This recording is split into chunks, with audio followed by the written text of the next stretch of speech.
શ્રીમદ રાજચંદ્ર બત્રાણ 254 ચાલે છે।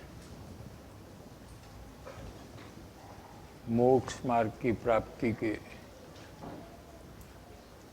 रुकावट 3 कारण जो है, इसमें पहला कारण है आलोक की अल्प सुख इच्छा। दूसरा कारण है कि सत्पुरुष में परमेश्वर बुद्धि, और तीसरा कारण आत्म पदार्थ का निर्णय नहीं होना। ये 3 रुकावट है आत्मज्ञान की प्राप्ति में। उसमें दूसरा कारण चल रहा है यहाँ। कल वो आया था कि सर्वज्ञ केवड़ी परमात्मा अरिहंत भगवान पंचमारा में नहीं होते हैं। महावीर भगवान 24 में अरिहंत भगवान हुए, वर्तमान में सिद्ध परमात्मा है। तो वो टाइम तो पूरा हो गया है। और पंचमारा जो है ये भी 2500 साल 18,000 साल का है, उसमें 2500 साल हो गया। लेकिन यहाँ कोई जन्मता है तो उसको केवल ज्ञान नहीं हो सकता है। यानी कि जिसको केवल ज्ञान नहीं हो सकता है क्योंकि वो उतना पुरुषार्थ नहीं करता है, ऐसा ही योग्यता वाला जीव पंचमारा में जन्मता है।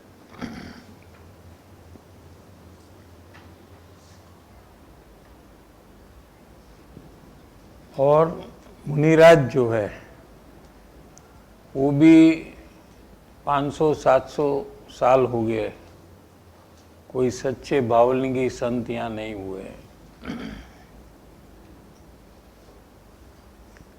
तो अभी एक ही शक्यता रही है कि सत्पुरुष ने कि ये गमे त्यारे कोईपण ग्रहस्थ दशाમાં प्राप्त करी सके। इसके लिए कोई मुनि दशा लेने की जरूरत नहीं है। संसार के मध्य में, कुटुंब परिवार के मध्य में रहते हुए कोई भी जीव सम्यक दर्शन को प्राप्त कर सकता है। ऐसी वस्तु स्थिति है और पंचमारे के अंत तक ये वस्तु स्थिति रहेगी।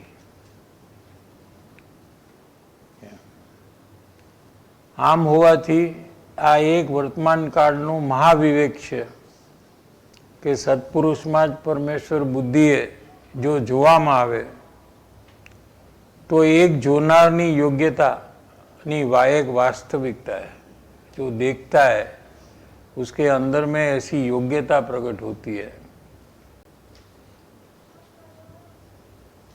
ये वास्तविकता प्रसिद्ध थाय छे, प्रदर्शित थाय छे कि खरेखर आने सत्पुरुष ने ओळख्या छे, किसी ने ज्ञानी पुरुष को पहचाना है और उनके निमित्त से अवश्य संसार का नाश होगा, ऐसा उसको विश्वास आता है। पहचान करने वाले को ये विश्वास आता है, खातरी थाय छे। એટલે શ્રદ્ધાથી તે સત્પુરુષને ભજે છે। क्या स्वयं को अंदर में विश्वास आता है कि अभी मुझे परिभ्रमण नहीं है। जिसको पहचान होती है उसको ऐसा विश्वास आता है,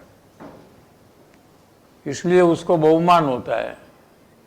क्योंकि अनंत काल से जन्म मरण और दुख भोगने वाले जीव को जब पता चलता है कि अभी मुझे पूर्ण सुख की प्राप्ति होगी, कायम के लिए मैं सुखी हो जाऊंगा, तो जिसके निमित्त से ये दशा को प्राप्त करता है, ऐसे ज्ञानी पुरुष को वो परम भक्ति से आदर करता है। સત્પુરુષમાં જ પરમેશ્વર બુદ્ધિ એને જ્ઞાનીઓએ પરમ ધર્મ કહ્યો છે અને એ बुद्धि परम दैनत्व सूचवे છે। अभी आगे चल रहे, ये अभी तक यहाँ नया पॉइंट चालू हो रहा है कि જ્યાં સુધી વિનયમાં ઓછપ હોય છે, विनय तो है लेकिन मैक्सिमम लेवल का नहीं है, वहां तक आत्मज्ञान की प्राप्ति का कार्य नहीं हो सकता है। अथवा तो ओछप होय छे एनो अर्थ ये छे कि हजी ओक संज्ञा है, पहचान नहीं है। जिसको ज्ञानी पुरुष के प्रति परम विनय नहीं है तो उसको पहचान नहीं है, क्योंकि पहचान से परम विनय आए बिना रहता नहीं है। हजी ओळखाण थई नथी, ओळखाण थई होय तो परमेश्वरवत सत्पुरुषनी मूर्ति देखाय। मारा माटे तो परमेश्वर ज छे, एवा प्रकारनी कुदरती अंदर थी आव्या विना रहे नहीं, ऐसी कुदरती भाव अंदर से ऐसा प्रकट हुए बिना रहे नहीं, जेथी सर्व प्राणी विषे पोतानु दासत्व मनाय छे। अभी और एक चेंज होता है। कृपालुदेव ने कोई ऐसा मान ले कि मुझे पहचान हो गई है, मुझे परमेश्वर बुद्धि आ गई है, ऐसा कोई अपने बारे में मान ले तो यहाँ और एक फैक्टर बताया है, उसको भी हमें तपासना चाहिए कि सर्व प्राणी यानी सर्व जीव के लिए પોતાનું દાસત્વ મનાય। આ એક બીજું અસાધારણ લક્ષણ લીધું છે કે જ્યારે સત્પુરુષની અંદર પરમેશ્વર બુદ્ધિ થાય છે કોઈ પણ જીવને, ત્યારે બીજી બાજુ ઓન ધ અધર સાઇડ એક નવી વાત એ મુમુક્ષુના પરિણમનની અંદર ઉત્પન્ન થાય છે।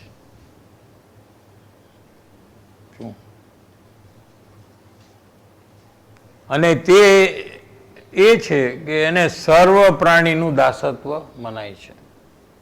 कोई भी जीव के प्रति उसको दासत्व का भाव आता है, यानी कि मैं दूसरे से बड़ा हूँ, ऊंचा हूँ, महान हूँ, दूसरा मेरे करता पीछे है, पैसे से पीछे है इसलिए पीछे है, पावर से पीछे है इसलिए मेरे से पीछे है, उसका दिखाव मेरे से कम है इसलिए मेरे से पीछे है, ये सब चला जाता है।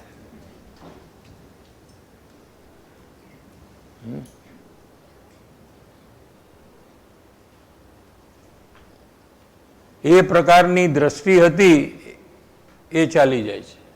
पहचान हुई तो ये भी साइड में सर्व जीव के प्रति कैसा भाव होता है और पहचानने के पहले कैसा भाव होता है, ये चेंज यहाँ होता है। दूसरे जीव के प्रति तिरस्कार जो होता है वो खत्म हो जाता है। कोई दूसरे जीव को दुख देने का भाव, उसमें फेरफार होने लगता है।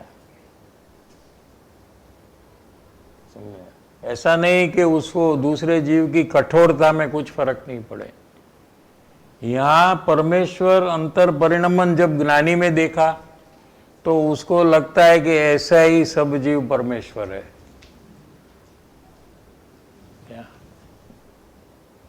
तो कोई भी जीव के प्रति कठोरता है, तिरस्कार वृत्ति है, हीन बुद्धि है, ये सब खत्म हो जाती है। अगर ऐसा नहीं हुआ है तो उसने ज्ञानी पुरुष की पहचान नहीं हुई है, ऐसा अपने लिए समझना चाहिए।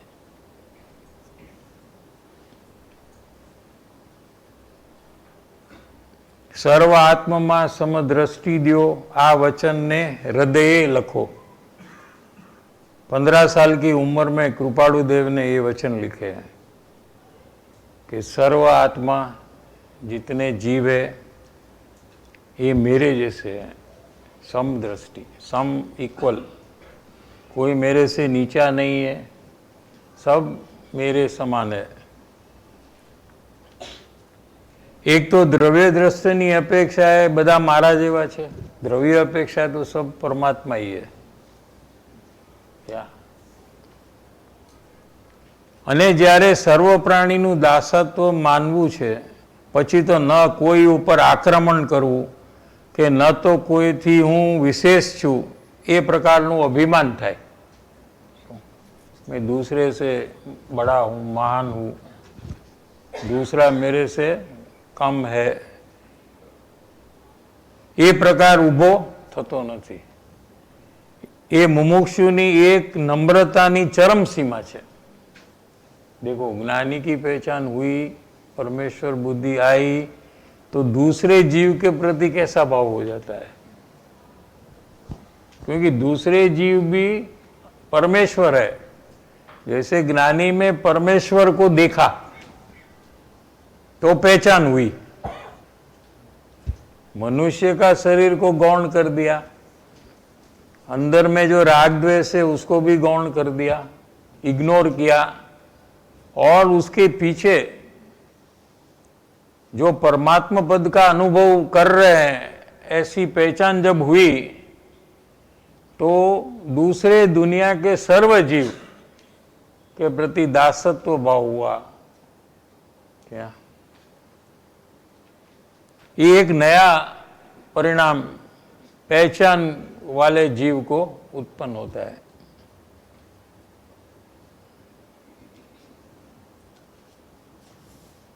अभी इसका लॉजिक देंगे कि क्यों ऐसा होता है।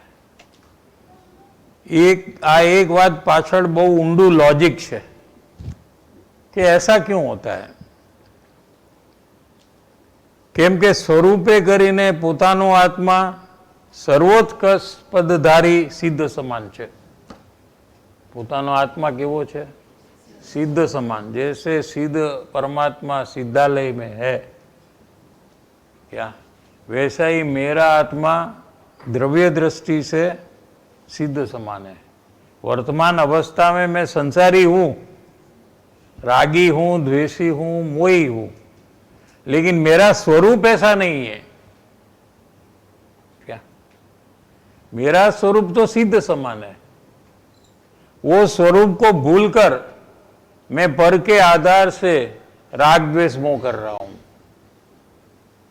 संसार में परिभ्रमण कर रहा हूं, लेकिन मेरा स्वरूप तो सिद्ध समान ही है।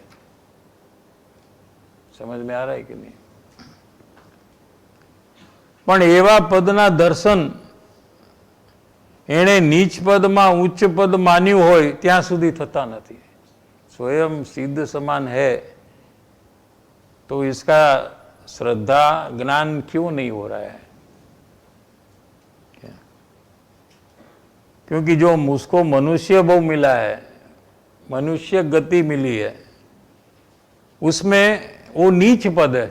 जैसे सिद्ध का पद है वो तो महान पद है, और मनुष्य का पद उनकी अपेक्षा से नीचा पद है, और नीचा पद में उच्च पद मान लिया कि मैं बड़ा हूं, मैं महान हूं। न्याय तो ये है क्या? मनुष्य पद में पण हूँ बीजाथी ऊंचो छू, महान छू, बीजो माराथी नीचो छे। तो नीच पद में उच्च पद मायनु त्यां सुधी एने पोताना सिद्ध समान आत्माना दर्शन श्रद्धान थता नथी। इसके बाद का तो यही विषय चलने वाला है कि पदार्थ का निर्णय, आत्म पदार्थ में हूं ऐसा निर्णय अब तक हुआ नहीं है, और जब तक ये निर्णय नहीं हुआ है अंदर में, तब तक सम्यक दर्शन की प्राप्ति हो सकती नहीं है। ये नेक्स्ट पॉइंट आएगा, अपन तो ये दूसरा ही पॉइंट ले रहे हैं इस बार। क्या साहब जी, जो सब जीव के प्रति दासत्व के भाव का जो पॉइंट आया है, तो उसमें एक तो बात है कि सबको समदृष्टि से देखना, मैं जैसा हूँ वो भी एक जीव, मेरे जैसे जीव है, और उनको भी परमेश्वर देखना। तो उनके प्रति दासत्व, समदृष्टि एक समझ में आया, दासत्व कैसे डेवलप होता है वो वही सबके। दासत्व का भाई, उसके प्रति विनय आता है, प्रेम आता है, कठोरता छूट जाती है, क्या वो दुखी हो ऐसी भावना नहीं रहती है, क्या ये सब प्रकार का भाव उसको होता है ना। समझ में आया साहब जी। एक और पूछना था साहब जी कि ये मुमुक्षुता में जैसे जैसे प्रोग्रेस होते हैं वैसे भी डेवलप होता है ना ऐसा भाव, तो लेकिन यहाँ नियम से होता है, वहाँ कभी कभी कठोरता हो जाती है, कभी कभी तिरस्कार हो जाता है, कभी कभी सिद्ध समान या परमात्मा या ऐसे जीव है ऐसा देखते हैं, लेकिन पहचान हुई उसके बाद ऐसा होता है।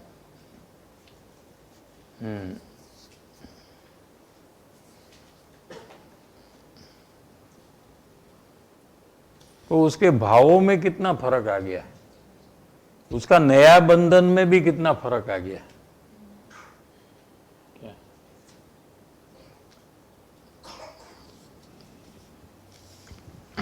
આત્મ પદાર્થ પોતે સિદ્ધ સમાન છે, એવું પોતાનું સર્વોત્કૃષ્ટ પદ કેમ प्रतिभासતું નથી? अगर है अंदर में सिद्ध समान अपना स्वरूप, तो उसका अनुभव क्यों नहीं हो रहा है, उसका ज्ञान क्यों नहीं हो रहा है?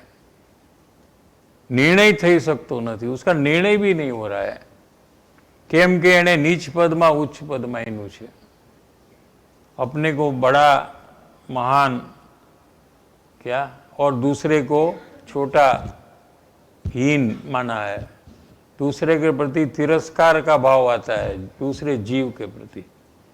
क्या जे कोई कर्म जनित अवस्था है, ये मनुष्य जो है ना, ये पूर्व कर्म का फल है। क्या कर्म से जन्मी हुई अवस्था है, कर्म के फलस्वरूप ये मनुष्य भोग है। सिद्ध पद कोई कर्म के फलस्वरूप नहीं है, कर्म का नाश पूर्वक हुई एक दशा है सिद्ध दशा, और दोनों में अंतर है। और सिद्ध दशा ये महान दशा है, क्या लेकिन मनुष्य पद जो उसको मिला है कर्म के फलस्वरूप, उसमें अपने को वो बड़ा मानता है, महान मानता है, दूसरे को उससे छोटा मानता है। क्या मनुष्य गति कर्मजनित अवस्था છે, એમાં જે હુંપણું માન્યું છે એમાં પણ બીજાથી ઊંચો એ વાત તો એને અહમપણું કરે છે। અહમપણું पर्यायी दृष्टि जो है, वो अवस्था में जो भी फेरफार होता है आत्मा की पर्याय में, उससे मैं बड़ा हूँ। जैसे किसी को जिनवाणी का समझ ज़्यादा है और किसी को कम है, क्या तो द्रव्य गुण में तो कोई फर्क नहीं है दोनों के, वो तो पूर्ण है दोनों के, ठीक है। अवस्था में जिसको जिनवाणी की समझ ज़्यादा है तो अवस्था में उसको विकास हुआ है, और दूसरे वाले को अवस्था में वो विकास नहीं हुआ है, कम विकास हुआ है। समझ में आ रहा है? तो वो पर्याय में वो अहम पद करता है कि ये मैं हूं, मैं इससे बड़ा हूं, तो द्रव्य दृष्टि उसको नहीं हो सकती। द्रव्य मैं हूं ऐसा नहीं हो सकता है, और द्रव्य मैं हूं ऐसा होगा तो स्वानुभव होता है।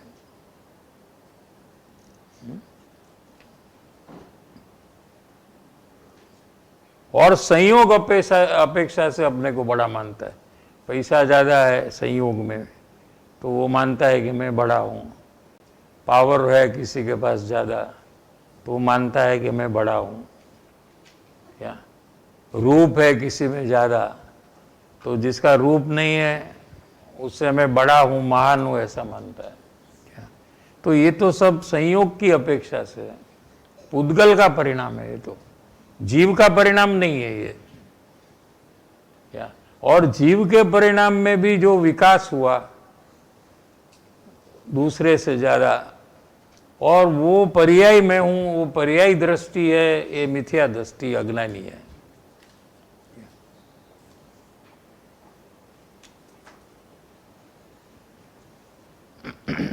એમાં પણ બીજાથી ઊંચો એ વાત તો એને અહમપણું પર્યાય દૃષ્ટિ હોવાને લીધે કર્મજનિત વિકારી પર્યાયમાં शुभ भाव भी विकार है, पाप भाव तो विकार है ही। क्या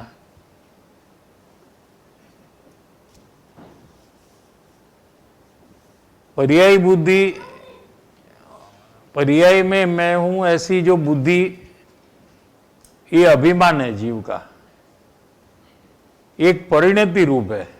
ये भी करते करते करते अंदर में अपने को दूसरे से बड़ा देखने का सहज चालू रहता है, और दूसरे को अपने से कम, कमजोर, हीन, ये भी चालू रहता है।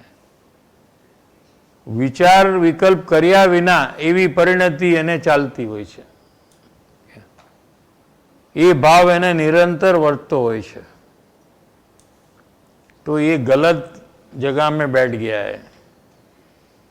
अवस्था जो है ये बैठने का स्थान नहीं है, उसमें अपनत्व करने का ये स्थान नहीं है, क्योंकि उसमें अपनत्व करेगा तो चार गति में परिभ्रमण होगा और द्रव्य दृष्टि नहीं होगी।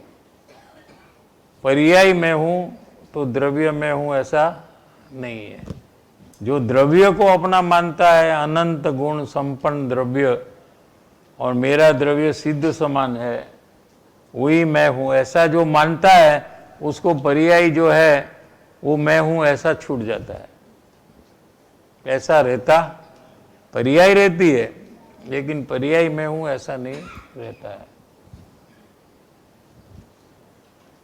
तो एक बार तो ये पर्याय के ऊपर से अपना स्थान छोड़ देना चाहिए। क्या इसको अपना मानना ये छोड़ देना चाहिए। ત્યાંથી ઉતરવા માટે અને જૂઠા અહમપણાથી, મિથ્યા અહમપણાથી નિવૃત્ત થવા માટે એક વાર તો સર્વ પ્રાણીનું દાસત્વ મનાય છે। ये भाव में जब आएगा तभी ऐसा हो सकता है। दासत्व भाव जब आता है, विनय का भाव आता है दूसरे जीव के प्रति, उसके बाद ही सर्वोत्कृष्ट पद जो अपना अंदर में है सिद्ध समान, उसके ऊपर नजर जाती है। ત્યાં સુધી એ નજર सर्वोत्कृष्ट पद જે પોતાનું છે એના ઉપર જતી નથી, क्योंकि नजर पर्याय में है, और पर्याय में जो फेरफार होता है वहाँ नजर है, और पर्याय में कुछ विकास हुआ तो मैं बढ़ गया, क्या, और दूसरा को हीन मानता है।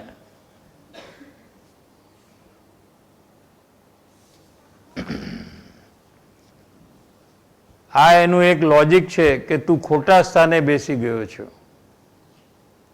अवस्था में जो भी हो रहा है उसको वो अपना मानकर वहां रहता है। एनाथी तू नीचे उतरी जा तो कहे नीचे उतरीने क्या जવું कि एक बार तो हूँ काई नहीं एम लई ले। आप ये सब जो पर्याय का विकास हुआ है ये कुछ भी नहीं है, इसकी कोई कीमत नहीं है। कितना भी शुभ परिणाम हो उसकी भी कोई कीमत नहीं है। ऐसे एक बार उसमें अहमपना छोड़ दे विचार में, अभी फिर वास्तविक अहमपना छूटेगा। पहले तत्व विचार से होता है ना, फिर प्रयास से होता है। एक बार तो हूँ काई नहीं एम ले ले, मारामा काई नहीं, मारामा वैसा द्रव्य अपेक्षा यह बात नहीं है। अवस्था में जो हो रहा है उसकी अपेक्षा से मानता है ना कि मैं बड़ा हूँ, महान हूँ, क्या। अने सर्व प्राणीनु दासत्व छे मने तो एवी हदे आव्या पछी ऐसी अंतर पोजीशन जब आती है પછી જ એની નજર આવે છે કે ખરેખર મારું સ્વરૂપ સિદ્ધ સમાન છે। कोई सीधा अपना पर्याय का अभिमान करते हुए द्रव्य दृष्टि नहीं कर सकता है। समझ में आ रहा है कि नहीं? एक बार तो वो अभिमान उसको छोड़ना पड़ेगा। क्या ત્યાં સુધી નથી થઈ શકતું। આ એક કુદરતી પરિસ્થિતિ પદાર્થ નિર્ણય પહેલા જીવના પરિણામમાં उत्पन्न થાય છે। ऐसा ही जीव आत्म पदार्थ का निर्णय करता है। उसके पहले ऐसी दशा आती है और वो दशा ज्ञानी पुरुष में परमेश्वर बुद्धि होने से आती है। इसलिए ये क्रम है, क्रम है ना, कि भाई ये पहले आता है परमेश्वर बुद्धि, फिर आत्म पदार्थ का निर्णय होता है और फिर आत्मज्ञान होता है। क्योंकि एक दूसरे का कारण है। अभी परमेश्वर बुद्धि आई तो उसको दूसरे जीव के प्रति तिरस्कार वृत्ति चली गई। क्या पर्यायी दृष्टि से अपने को जो महान मानता था वो भी एक बार चला गया। तो अभी इसको योग्यता यहाँ ऐसी प्रकट हुई कि उसको आत्म पदार्थ का निर्णय होगा।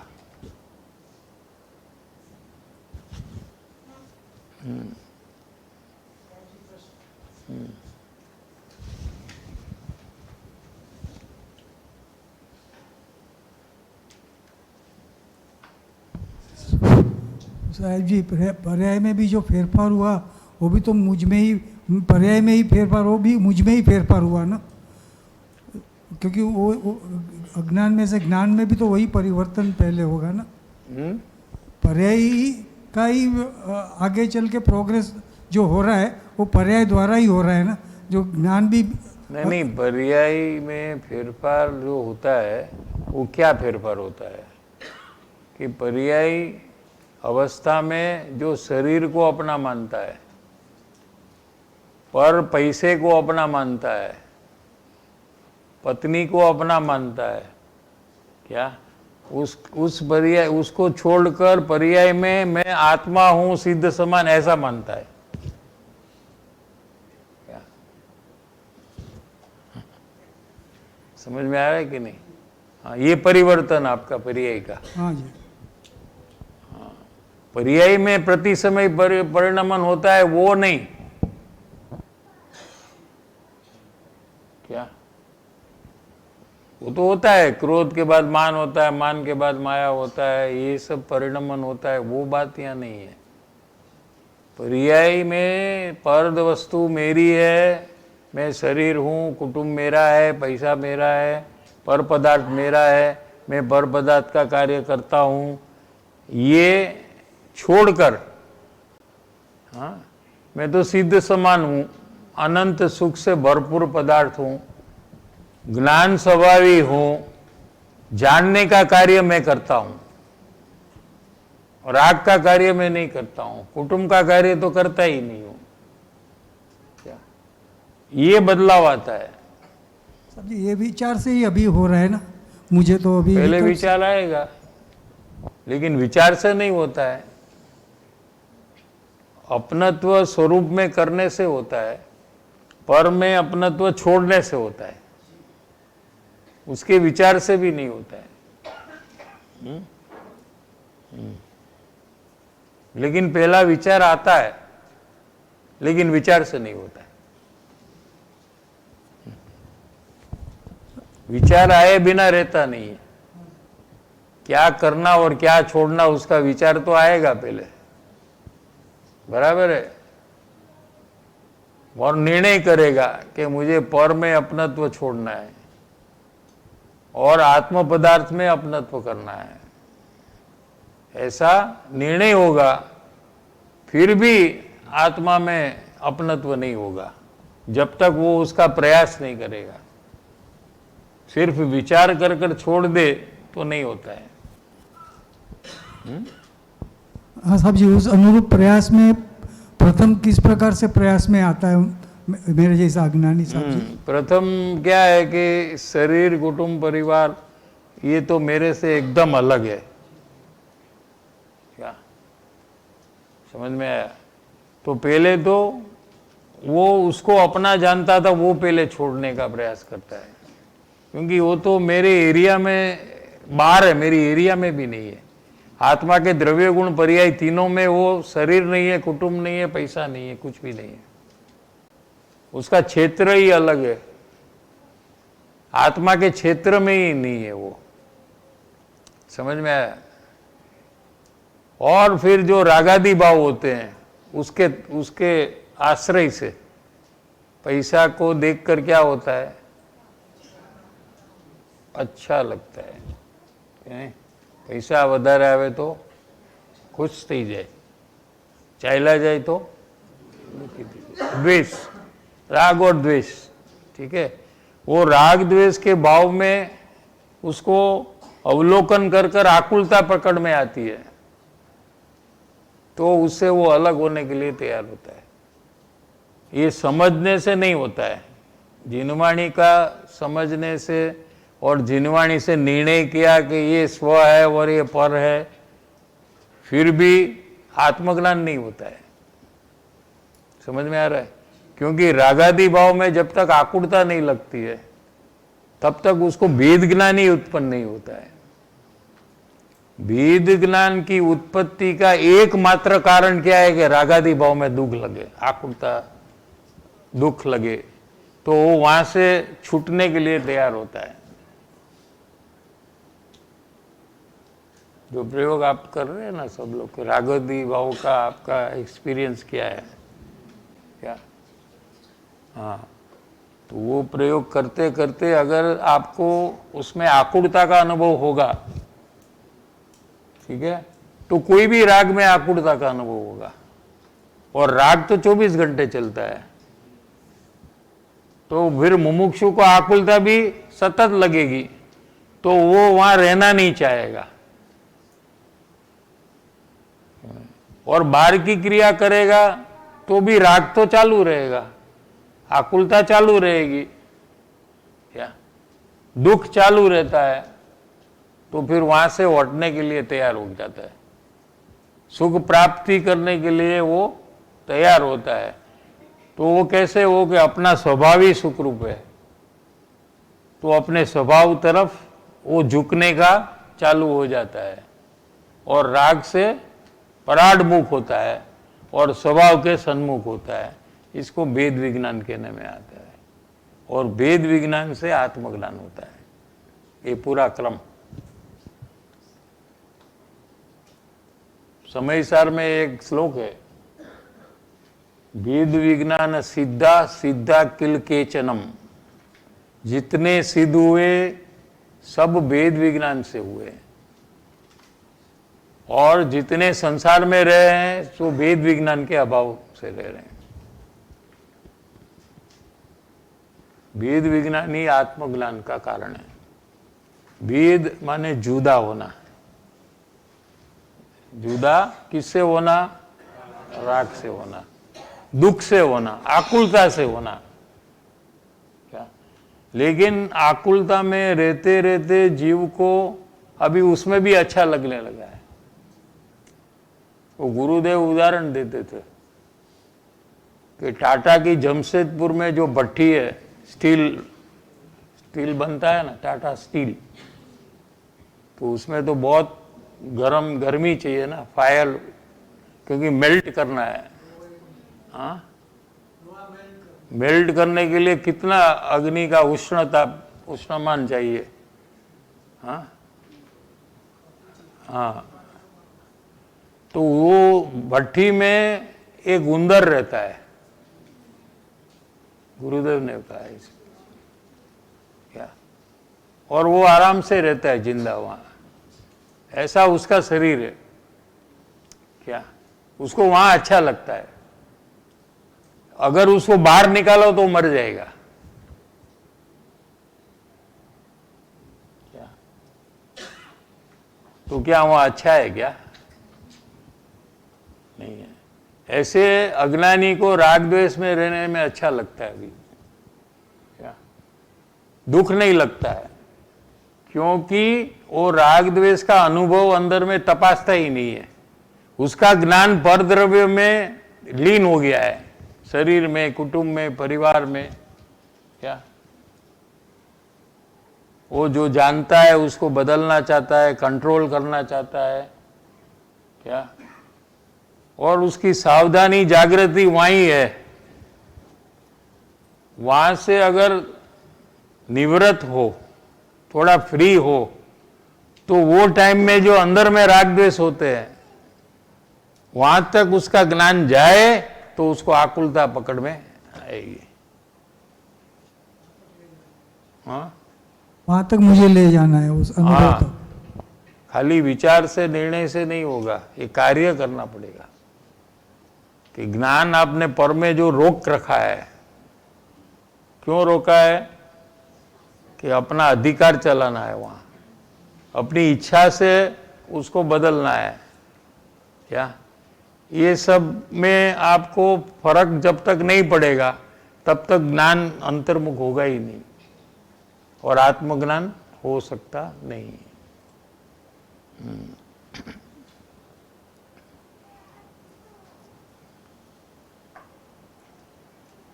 પદાર્થ નિર્ણયના પહેલા જીવના પરિણામમાં ઉત્પન્ન થાય છે। એ ક્રમ લેવા પાછળ હેતુ છે કે કૃપાળુ દેવે જે અહીંયા 3 दोषનો ક્રમ લીધો છે। આ લોકની અલ્પ સુખેચ્છા એ એક दोष છે, જેને કારણે सम्यक दर्शन नहीं हो रहा है। ज्ञानी पुरुष में परमेश्वर बुद्धि, परम विनय नहीं है, इसके कारण से सम्यक दर्शन नहीं हो रहा है।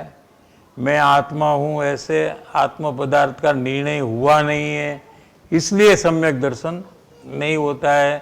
तो ये 3 दोषित परिणाम है। क्या एमा पण सीधो हेतु आ छे कि परम योग्यता की प्राप्ति हुई है। जब ज्ञानी पुरुष में परमेश्वर बुद्धि आई, परम विनय का भाव आया, तो उसको परम योग्यता की वहाँ प्राप्ति होती है। और ये योग्यता ऐसी होती है कि वो आत्मा का निर्णय कर सकता है, उसके पहले कोई आत्मा का निर्णय कर सकता नहीं है।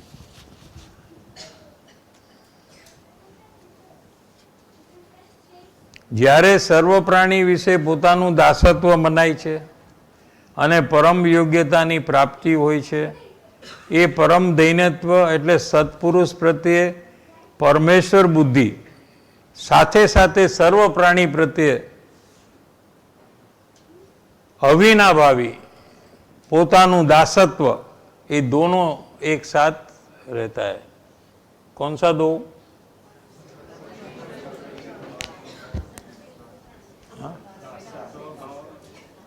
हाँ हाँ, दोनों साथ रहता है। ज्ञानी पुरुष के प्रति परमेश्वर बुद्धि आई तो सर्व जीव के प्रति दासत्व भाव आया। सब जीव के प्रति तिरस्कार वृत्ति जो है वो चली जाती है, क्योंकि वो भी परमेश्वर स्वरूप है। समझ में आया? अविनाभावी माने ये हो तो ये होगा, इसको अविनाभावी संबंध कहते हैं। और एक संबंध तादात्म्य सिद्ध संबंध, सहयोग सिद्ध संबंध, हाँ, ये भी एक अविनाभावी संबंध। आ होय तो आ होय, समझे? अग्नि होय तो धुआणो होय, वादड़ा होय तो वरसाद आवे, ये अविनाभावी संबंध।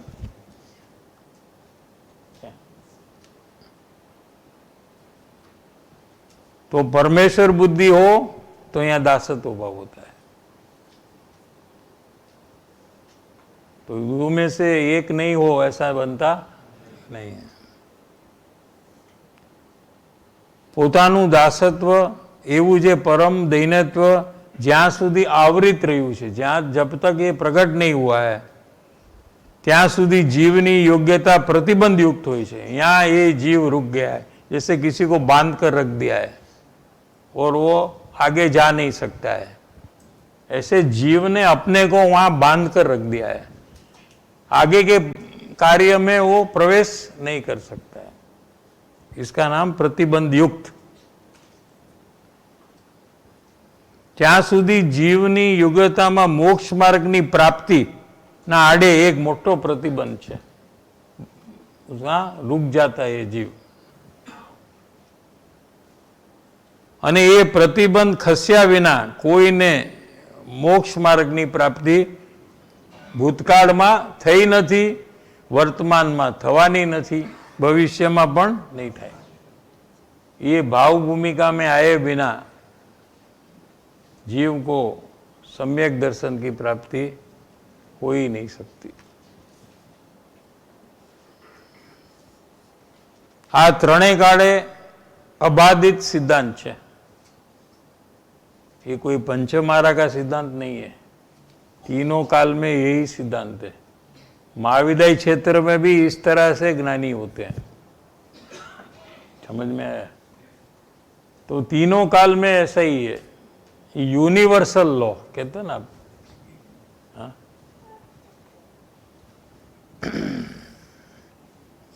એટલે એ પણ પોતાના પરિણામના અવલોકનનો વિષય થવો ઘટે છે। अपना अंदर में चेक करना चाहिए कि मेरे अंदर में ऐसा परिणाम उत्पन्न हुआ है कि नहीं। ऑब्जर्व करना चाहिए अपने अंदर में कि मने ज्ञानी पुरुष में परमेश्वर बुद्धि थई छे के नहीं, मने ये परमात्मा रूपे देखाय छे के नहीं, कि ये मनुष्य रूपे देखाय छे मने। અને જો પરમાત્મા રૂપે દેખાય તો એક બહુ સારું અને બહુ મોટું આગળ વધવાનું શુભ લક્ષણ છે। ऐसा अगर अंदर में बदलाव आ गया तो अपने लिए ऐसा समझना कि अभी मैं आगे बढ़ सकता हूँ और आत्मा का निर्णय कर कर सम्यक दर्शन की प्राप्ति कर सकता हूँ। अने न देखाय, देखने से ये पता चलता कि मेरे अंदर में तो ऐसा नहीं हो रहा है, तो ये परिस्थिति एक बार मुमुक्षु ने आवू घटे छे। आज आए या करोड़ भव के बाद आए, लेकिन ये अंदर में ये परिणाम हुए बिना उसको कभी आत्मज्ञान होने वाला नहीं है। ज्यां સુધી ये स्थिति न आवे ત્યાં સુધી ભલે એ વિનય કરે જ્ઞાની પુરુષનો, તો પણ એ વિનય ઓછપવાળો છે, પૂરો નથી। ગુરુદેવનો વિનય બધા કરતા, પણ ઓળખાણ નહોતી તો એ વિનય અધૂરો હતો, ઓછપવાળો હતો। અમુક વાત આપણને માનતા ને અમુક વાત આપણે માનતા નહીં। જો પરમ વિનય હોય તો બધી જ વાત માની, અને બધી વાત માનવાથી આપણું હિત જ થાય। આપણી પોતાની માન્યતાથી જ આપણું અહિત થયું છે। આપણે આપણું ધાર્યું કર્યું એમાં જ આપણે દુઃખી થયા છીએ।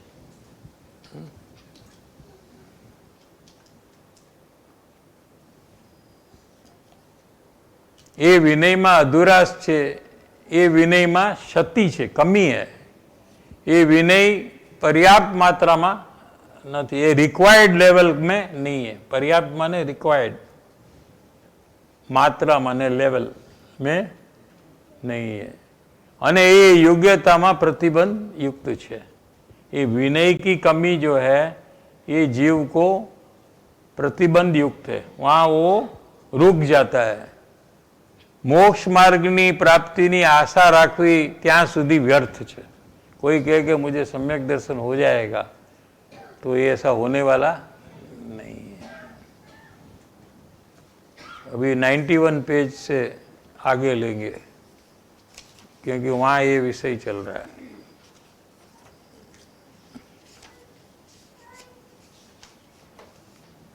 नाइन्टी पेज है ना।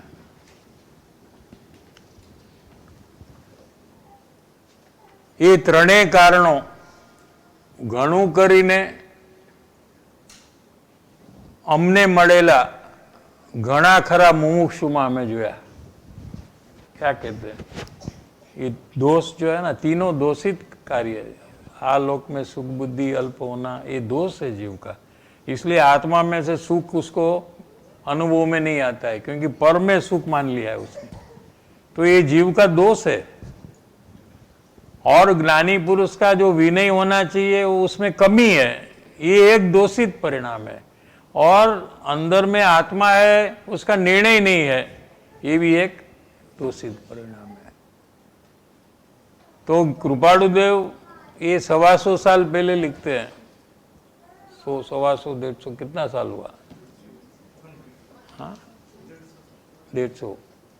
तब लिखते हैं कि हमारे समागम में आए मुमुक्षु, क्या इनमें हमने देखा है कि इनमें ये सब दोष है। ये 3 કારણો ઘણું કરીને અમને મળેલા ઘણા ખરા મુમુક્ષુમાં અમે જોયા છે આ 3 પ્રોબ્લેમ। શું? જો કે કૃપાળુદેવને મળેલા મુમુક્ષુ મળેલા અને અત્યારના કહેવાતા આપણા મુમુક્ષુ, એમાં ઘણો ફરક છે। आज का मुमुक्षु और वो टाइम का 125 साल पहले, उसकी क्वालिटी में बहुत फर्क है। वो बहुत सीधे सरल सादगी वाले और कृपाणु देव के प्रति बहुत भक्ति वाले वो टाइम में। क्या एमनी सरलता, किसकी सरलता? वो टाइम के मुमुक्षु की सरलता, स्ट्रेट फॉरवर्डनेस, मायाचार रहित भाव, एक कृपाणुदेव प्रत्येनी जे भक्ति, वो टाइम में सब जो कृपाणुदेव के प्रति बहुमान था उनका, ये एक जुदी चीज थी। क्या आजे एमना पत्रों थी ये समझाई है। जो पत्र से अगर हम बराबर अवलोकन करें तो हमें पता चलता है। एक लघुराज स्वामी मुनिराज थे, उनके टाइम में आगास का आश्रम बनाया ना उनके नाम से। क्या स्थानकवासी के साधु थे, अपासरा में रहते थे। उनको पता लगा कि ये कोई गृहस्थ है, वो ज्ञानी है, खुद त्यागी है। हाँ? तो उनको मिलने का भाव हुआ उनको, और उनका पत्र व्यवहार चला, क्योंकि वो तो मुंबई में थे कृपाणुदेव और ये तो वहाँ दूसरी जगह में थे ना। हाँ, तो पत्र व्यवहार थोड़ा चालू हुआ। तो वो हिसाब करते हैं कि ये मैंने पत्र पोस्ट किया है तो मुंबई कब पहुँचेगा, कल नहीं परसों पहुँचेगा, और परसों पहुँचेगा तो वो शाम तक या अगले दिन तक पढ़ लेंगे और पढ़कर इसका उत्तर लिखेंगे। कृपाणुदेव तुरंत जनरली उत्तर लिखते थे और फिर वो पोस्ट करेंगे वहाँ से। तो मुंबई से ये जगह में आने के लिए और 2 दिन लगेंगे। हाँ, तो वो सब हिसाब करते थे, और 6ठा और 7वां दिन कोई हिसाब में वो पत्र आएगा तो वो पोस्ट ऑफिस में जाकर पूछते थे पत्र आया कि नहीं। આપણે બધું કરીએ આ બધું? इतनी आतुरता उनको थी। क्या इतना बहुमान, इतना भक्ति। और सब पत्र आता था जब जो दिन, तो पत्र को पहले रखकर उसकी प्रदक्षिणा करते थे, खोले पहले।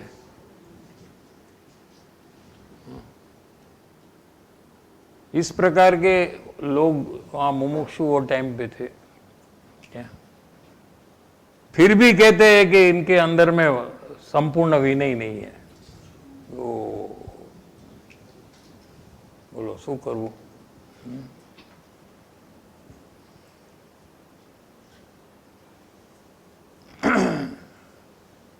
એમની વાતો સાંભળીએ છીએ, એમના પત્રો વાંચવા મળે ત્યારે લાગે છે કે આજે તો મુમુક્ષુતા નામ માત્ર છે। શું कोई जीव में होय तो आपणे अन्याय करवो नहीं। हाँ, 1, 2, 4 जीव में सच्ची मुमुक्षुता है और ज्ञानिक पुरुष के प्रति भक्ति भी है, उसको गौण कर कर जनरल जो समाज है मुमुक्षु का अभी उसकी बात कर रहे हैं। क्या नाम मात्र मुमुक्षु है, खाली कहने लायक मुमुक्षु है, कार्यधारी नहीं है। क्या? नामधारी और कार्यधारी। जैसे किसी का नाम शांतिलाल है, नाम शांतिलाल है और कार्य अशांति का करता है। कार्यधारी नहीं है, नामधारी है। क्या? किसी का नाम महावीर है और वो छोटी छोटी बात के लिए डरता है, तो नाम वीर का है और कार्य डरपोक है। समझ में आ रहा है कि नहीं? ये कहते हैं कि वर्तमान में मुमुक्षु है, नाम मात्र है, वास्तविक परिणाम से मुमुक्षु नहीं है। वो दो चार को बात कर कहा है, तो अपने को दो चार में अपना एडमिशन करवा लेना चाहिए क्या? बाकी जनरल पोजीशन ये है कहते हैं। लेकिन उनके टाइम में तो बहुत मुमुक्षु थे, नाम से और कार्य से। કોઈ જીવમાં હોય તો આપણે અન્યાય નહીં કરવો જોઈએ। કોઈ જીવ में सच्चा મુમુક્ષુતા પ્રગટ हुआ हो सकता है, એટલો અપવાદ રાખીને વાત છે।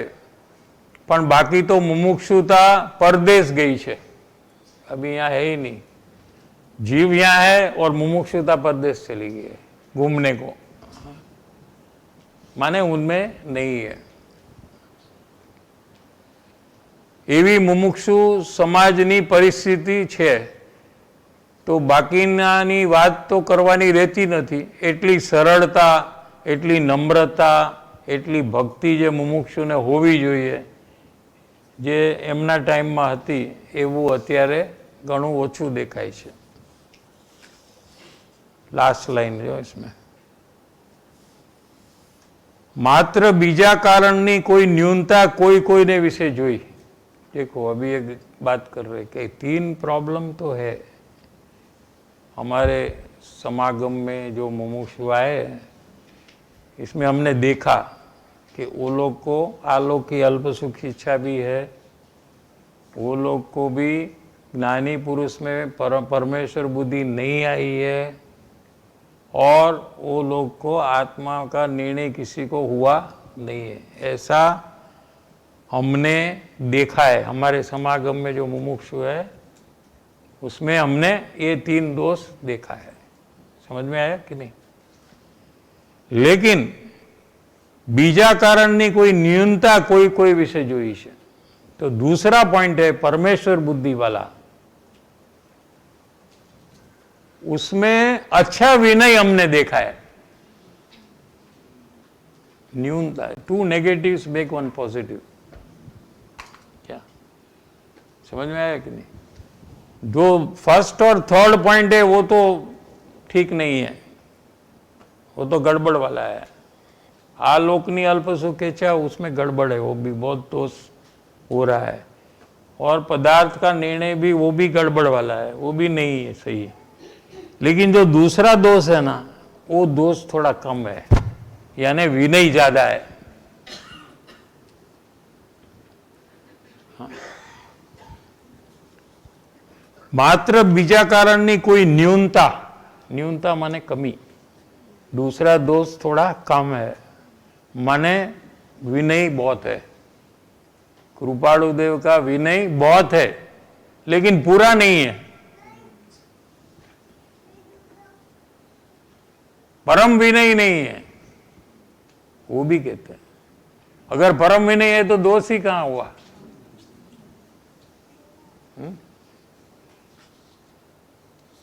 એટલે કે કોઈ કોઈ મુમુક્ષુ એવા છે જેને જ્ઞાની પુરુષ પ્રત્યે ઘણી ભક્તિ છે। एक तो अभी उदाहरण दिया ना, वैसे अंबालाल भाई का भी उदाहरण ना।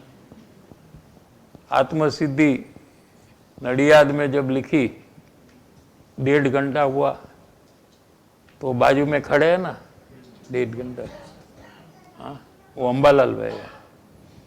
और कृपालु देव कभी निवृत्ति क्षेत्र में जाते थे, कावीठा, हम लोग सब गए ना। कहाँ कहाँ गए थे? ईडर, राड़ज, कावीठा, नडियाद, खंभात, ऐसे एरिया में निवृत्ति क्षेत्र में जाते थे, एकांत अपनी आत्म साधना करने के लिए जाते थे। तो वहाँ कोई होटल वोटल तो जाते नहीं थे। हाँ, वो खाने की व्यवस्था के लिए कोई आदमी चाहिए। हाँ, कौन खाना बनाएगा? खाना तो एक टंग तो खाएंगे ना कम से कम। तो कभी कभी रसोईया नहीं मिलता था। हाँ, वो अंबालाल भाई को पता हुआ, वो लॉयर थे, तो रसोई कैसे बनानी वो सीख ली उन्होंने। उनके साथ रहने के लिए, हाँ, रसोई बनाना सीखकर उनके साथ जाकर रहे। कितनी भक्ति रहेगी उसको। लॉयर है, उसका अभिमान नहीं है, मैं कैसे करूंगा, मैं तो लॉयर हूं बड़ा, नहीं। ऐसे सब मुमुक्षु के प्रकार कोई अलग था। सौभाग्य भाई का तो क्या, तो उनको तो आत्मज्ञानी हो गया वही भाव में क्या।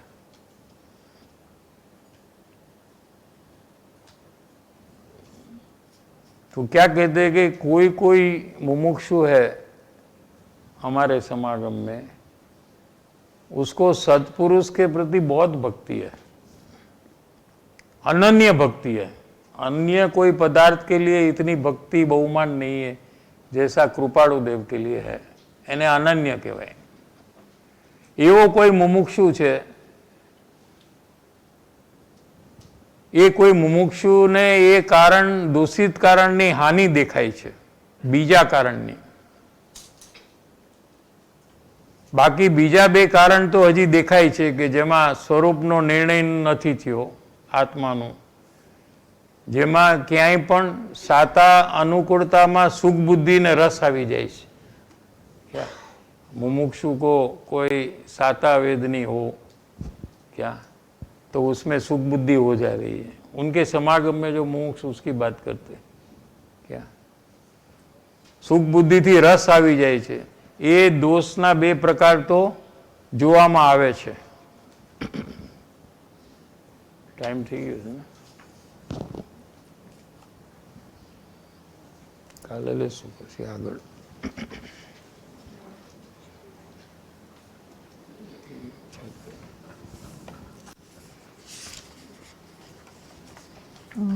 साहब जी, वहाँ पे जो पर्याय में अहम बुद्धि की बात आई थी, तो वो किस विषय को लेके अहम बुद्धि रहती है? मतलब क्योंकि मुमुक्षुता में अगर पहचान के पहले भी जो आज्ञा मान रहे हैं, दोष का पक्ष छोड़ने का वगैरह, तो उसमें भी अहम बुद्धि तो मतलब नहीं रहती इतनी ज़्यादा। तो यहाँ पे कौन सी अहम बुद्धि की बात करें? वो अज्ञानी है ना कि नहीं है? अज्ञानी किसको कहते हैं कि पर्याय में हूँ ऐसा जो मानता है वो अज्ञानी है। ज्ञानी किसको कहते हैं कि द्रव्य में हूँ ऐसा मानता है। तो जब तक अज्ञानी है तो पर्याय को अपना ही मानता है, लेकिन पर्याय में कोई चेंजेस हुआ अच्छा, तो उससे मैं अधिक हो गया, मैं बड़ा हो गया, मैं महान हो गया क्या, ऐसे वो पर्याय बुद्धि में मानता है। और साहब जी, जो आज्ञा मानने का प्रकार होता है, पहचान से पहले और अज्ञान दशा तो है ना कि नहीं है? हाँ। सम्यक ज्ञान तो हुआ नहीं है जी साहब। तो उसकी अवस्था में वो भी, उसमें भी कंपैरिजन हो सकता है ना कि ये तो इतनी आज्ञा नहीं मानता, मैं तो मानता हूँ, तो मैं उससे अधिक हूँ, तो उसका अभिमान हो जाता है कि नहीं? होता है कि नहीं? देखो आप, तो वो तो पर्याय में विकास हुआ ज़्यादा और वहाँ कम है क्या। तो कोई भी चेंजेस अच्छा होता है ना, तो उसमें जीव को अभिमान हो जाता है। किसी को गाली दे और वो शांत रहे तो लोगों को लगता है कि वाह कितना इसमें आगे बढ़ गया ये जीव। खुद को इसमें अभिमान होता है कि मैं दूसरे से तो अच्छा हूँ। तो ये सब अवस्था में अपनत्व है। वही टाइम में जो अपना आत्मद्रव्य है वो तो परिपूर्ण है, उसमें तो कोई कमी ज्यादा है ही नहीं। जो वधघट है कम ज्यादा वो तो पर्याय में है, और उससे अपने को एक रूप मानता है। समझ में? जो संपूर्ण है, अनंत गुण रूप द्रव्य, जिसमें कोई कमी नहीं है, कोई ज्यादा नहीं है, लेकिन पूर्ण है, उसको वो अपना नहीं मानता है।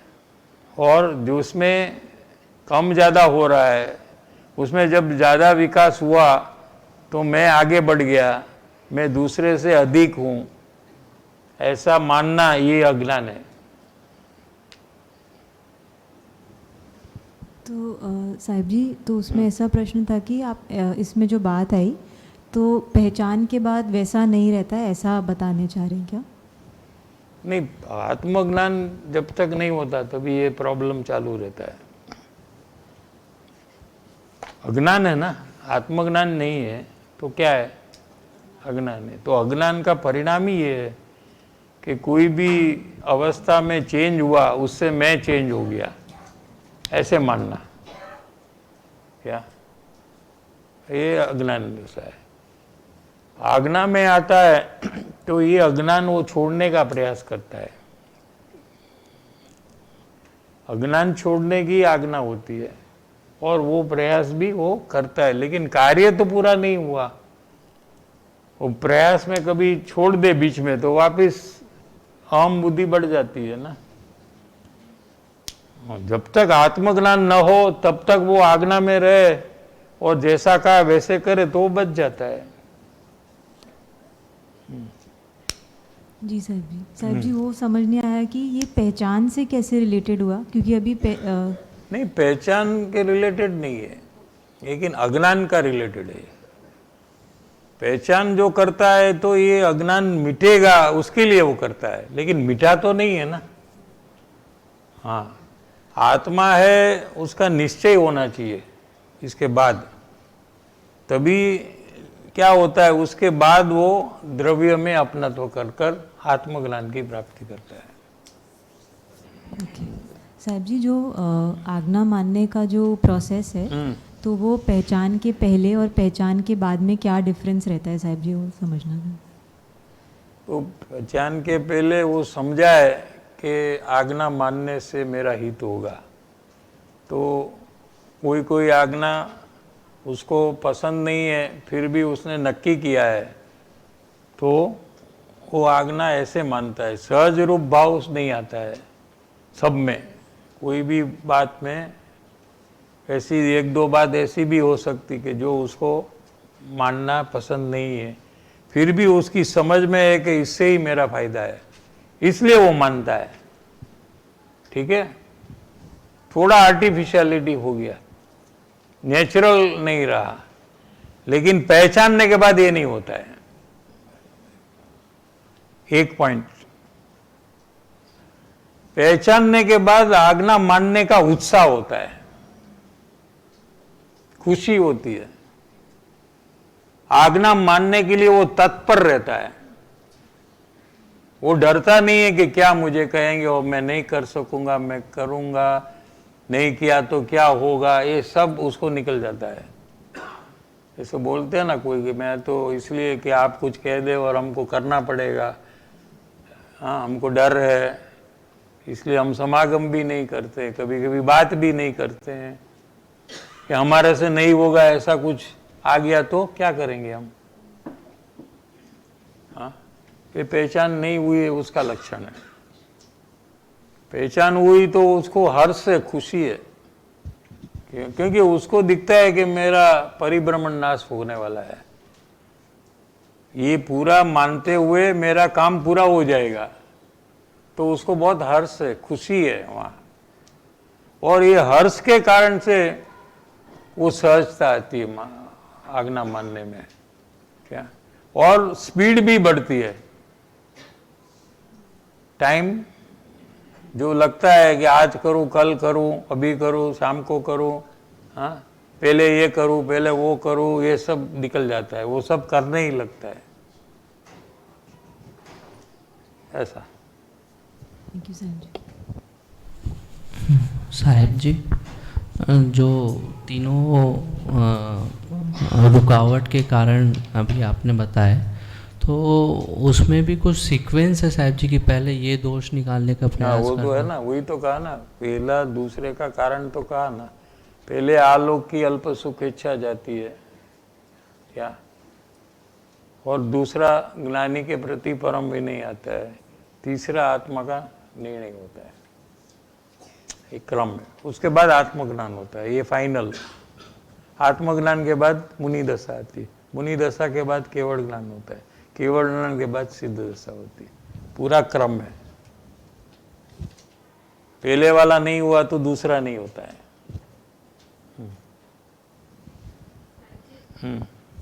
ज्ञानी में परमेश्वर बुद्धि कैसे आती है? वो जो बताते हैं उस अनुसार आप अपने में फेरफार करेंगे, खाली सुनकर छोड़ नहीं देते हैं। आपके अंदर में फेरफार अगर करेंगे तो आपको जो लाभ होता है, समाधान होता है, शांति होती है, जो फायदा होता है, उसके कारण से आपको बहुमान आता है। तो जितना बोध को आप अप्लाई करेंगे उतना आपका फायदा बढ़ने लगता है। हाँ, वो फायदा ज़्यादा हुआ तो और बहुमान हुआ, ऐसे कर कर करते परमेश्वर बुद्धि आ जाती है। और पहचानने का भी प्रयास जारी रहता है उसको अंतर। સાહેબ જી, સાહેબ જી, દાસત્વની વાત આવે તો ત્યાં એવું થઈ શકે કે તેને દોષ દ્રષ્ટિ પણ મટી ગઈ છે અને ગુણ દ્રષ્ટિ પ્રગટ થઈ છે, એવું લઈ શકાય એમાં? ના, ગુણ દ્રષ્ટિનો તો પ્રયાસ કરવો જ જોઈએ ને. એ તો દોષ દેખાય તો એને ગૌણ કરે છે અને ગુણને મુખ્ય કરે છે અને ગુણને કહે છે. ઘણા લોકોને ગુણ બીજાને દેખાય પણ કહે નહીં. તો દોષ દેખાય તો કીધા વગર ન રહે, કે કેવું જોઈએ ને, એને ખબર કેવી રીતે પડે, એમ કરીને કહી દે. આપણે નહીં કહી તો એ કેવી રીતે ચેન્જ થશે, એ બધી દલીલ કરે આપણી. પણ તને સ્વચ્છંદ વધે છે, તને નુકસાન જાય છે, એનું શું? દોષ બીજાના જોવાથી આપણને નુકસાન છે એનું વિચાર કોઈ નથી કરતું. હા, કે મારો સ્વચ્છંદ, મને અભિમાન વધી જાય છે કે હું માન છું, હું સારો છું. શું એ જાતનું એને માન વધી જાય છે અને બીજાને હલકા જોવાનું ચાલુ થઈ જાય છે. સ્વચ્છંદ એ પરિભ્રમણનું કારણ છે, એને મટાડવું જોઈએ. કેવી રીતે? કે બીજાના ગુણ જોવા, કેવા, એનાથી આપણો સ્વચ્છંદ જે છે એ નીચે ઓછો થતો જાય છે. સમજાણું? પણ આપણે એનું ઓપોઝિટ કરીએ છીએ ને. બીજાના દોષ આપણે કીધા વગર રહેતા, જોયા વગર રહેતા નથી ને, કીધા વગર પણ જેટલા કહેવાય એટલા. હો, ઈચ્છા તો છે કે બધું કહી દો એને. હા, પણ ગુણ કહેવાનું કયો તમે એને, તો એ કહે છે કે મારે જરાક વિચારવું પડશે. હા, પણ દોષ કહેવાનું કયો કે ભાઈ તારે 2 જ કહેવાના, ના મારે 15, 20, 25 કહેવા છે, મારી પાસે ઘણું મોટું લિસ્ટ છે. એ ક્યાંથી ભેગું થયું કે એ રોજ એ જ કામ કર્યું છે, એનો કાર્યક્રમ જ આ છે. હા,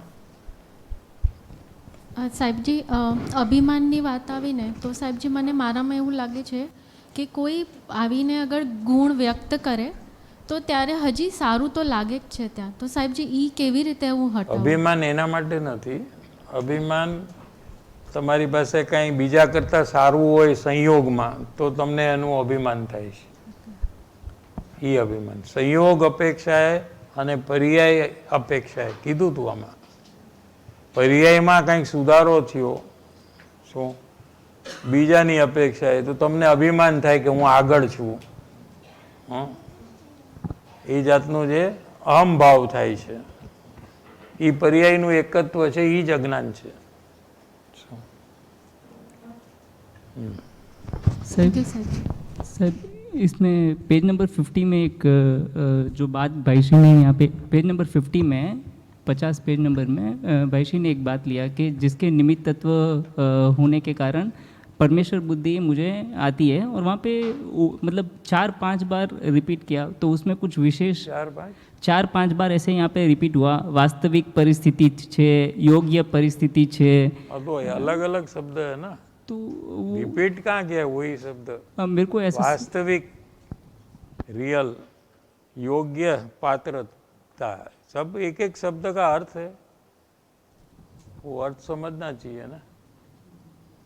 वहाँ कहने का क्या ऐसा विशेष आशय कि इतना पीछे ऐड किया है, जैसे उपमा जैसा मेरे को लगा। हाँ, कहाँ है? पेज नंबर 50 में सेकंड पैरा 50 के 51 50 में साहब।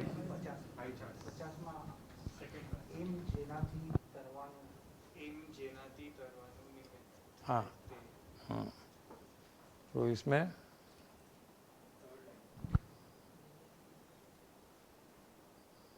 कौन सा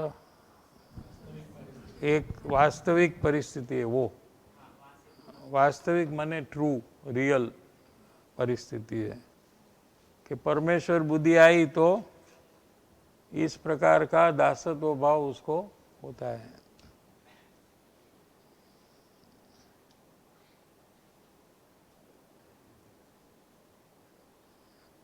यथा योग्य परिस्थिति है।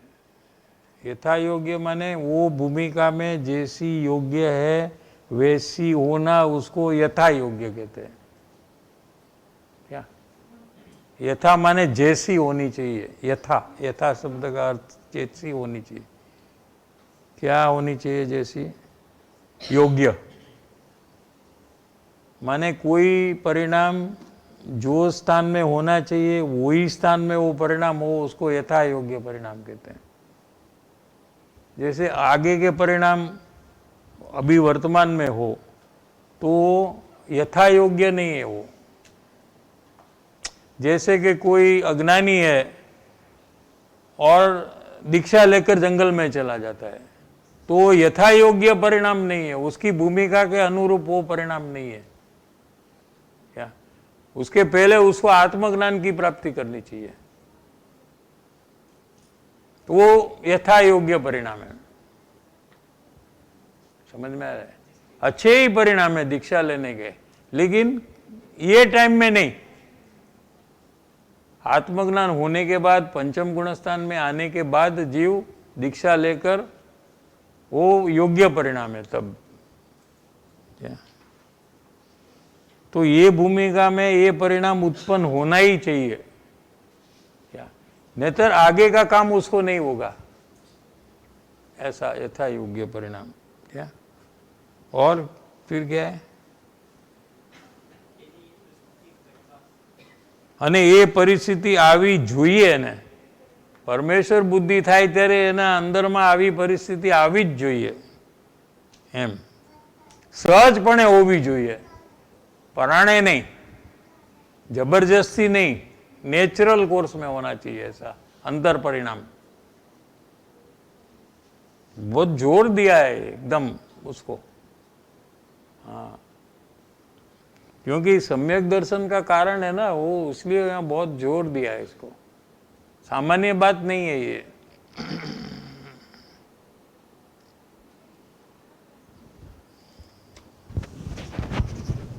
साहिब जी, जो अच्छा बुरा या छोटा बड़ा ऐसे सब देखती हूँ, तो मुझे किस प्रकार का तत्व विचार करना चाहिए साहिब जी? सिद्ध समान है ना, सिद्ध समान सदा पद मेरो, बनारसी दास जी ने कहा है। मेरा भी सिद्ध समान पद है, उसका भी सिद्ध समान है। और गुरुदेव कहते हैं ना, भगवान आत्मा क्या वो सब समान है, भगवान स्वरूप है, ऐसा देखना। तो कोई ऊंचा है नीचा है वो निकल जाएगा। साहब जी, साहब जी,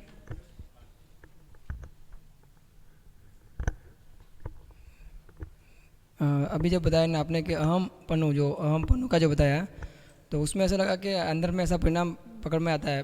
पहले जब पकड़ नहीं आया, अभी आपने जब बोला तब उसे ख्याल आया कि अंदर में पर्याय में जो बढ़ गया अपने अंदर, तो वो इम्प्रूवमेंट हो जो वो उसमें अहमपन पर्याय में करना। तो अभिमान, अहमपना माने अभिमान। हाँ, तो वो कैसे इस पे अपने को महान समझना, दूसरे को नीचा समझना। हूँ पोड़ो ने शेरी साकड़ी, गुजराती में कहते हैं, हिंदी में है क्या? अभिमान जब होता है तो ऐसा भाव होता है कि जैसे मैं, I am the great, I am a great person, ऐसा। उसको कैसे ओवरकम करना? हाँ, उसको कैसे ये ओवरकम? कर्म जनित है, पूर्व कर्म का निमित्त से ये भाव सब हो रहे हैं। कषाय भाव है क्या? ऐसा तत्व विचार कर कर उसको कम करना चाहिए। उसमें कोई अधिकाई नहीं है, उसका कोई महत्व नहीं है, वो बंध के कारण है। उसमें क्या खुशी करना, उसमें क्या अभिमान करना?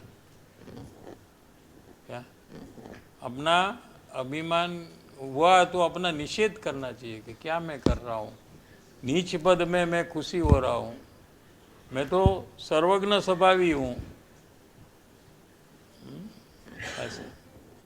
पूर्व जन जो अभी आपने बताया ना, पूर्वजन्य कर्म, कर्मजन्य। पूर्व कर्म जनित, उसका मतलब पूर्व में जो कर्म बंधन किया है ना, उससे ही आया है सब, उसका फल है ये। हाँ, तो उसमें क्या हर्ष करना, उसमें क्या खुशी करना, ऐसा।